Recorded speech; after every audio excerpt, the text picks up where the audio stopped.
pinag-usapan ho namin to sa NTC. Pinag-aralan namin mabuti ito.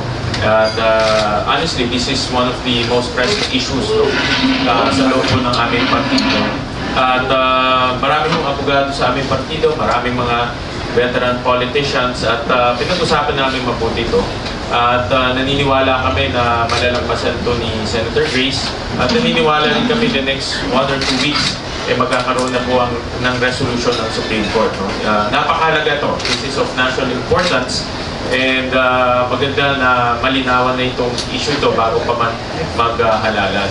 At the same time, naniniwala kami na itong issue na ito ay hindi lang po issue ni Senator Grace, kundi issue po ng mga foundings. Marami po tayong mga kasama, kaibigan na napulot or founding sila na nagtatrabaho na iba ay professionals, iba mga abogado.